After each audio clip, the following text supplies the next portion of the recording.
আজকে বিকেলে আমি এত লোভনীয় আর মজাদার একটা নাস্তা তৈরি করে দিলাম যে সবাই খেয়ে খুব খুশি হয়ে গেল।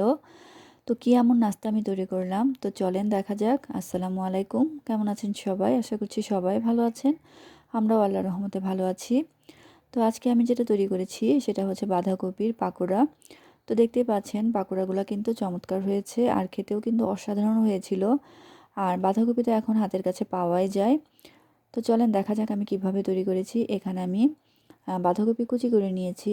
আর বাঁধাকপিটা আমি এখানে পরিমাণ মতো লবণ দিয়ে একটু চটকে নিব, কারণ এটাতে কিন্তু বেশ অনেক পানি থাকে। তো এভাবে চটকে নিলে পানিটা কিন্তু বের হয়ে যায়।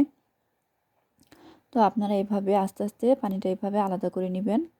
তো দেখতে পাচ্ছেন এখান থেকে বেশ অনেকটা পানি বের হয়ে আসছে। এবার আমি এগুলোকে চিপে আলাদা করে নিব।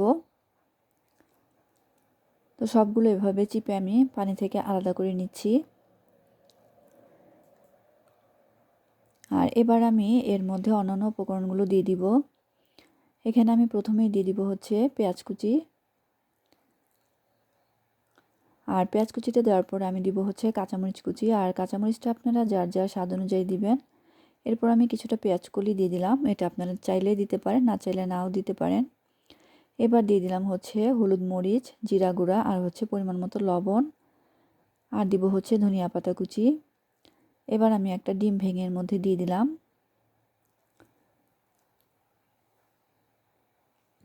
তো এরপর আমি এখানে দিব হচ্ছে চালের গুঁড়া। তো চালের গুঁড়ার সাথে আপনারা চাইলে একটু বেসনও দিতে পারেন।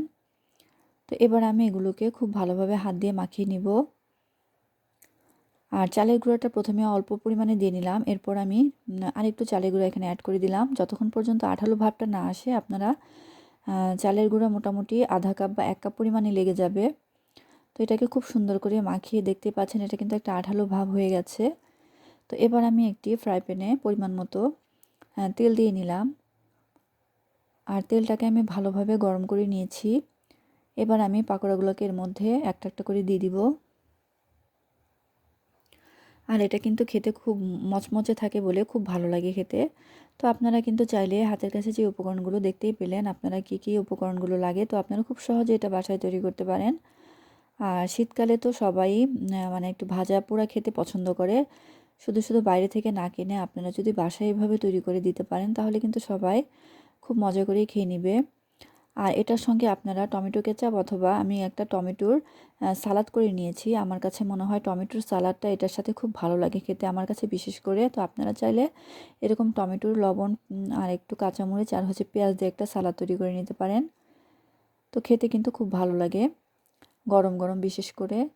তো কেমন লাগলো আমার এই বাঁধাকপির পাকোড়াটা জানাবেন। আর ভালো লাগলে অবশ্যই আমার পেজটার পাশে থাকবেন। আজ এ পর্যন্তই, ভালো থাকবেন সবাই। আল্লাহ হাফেজ।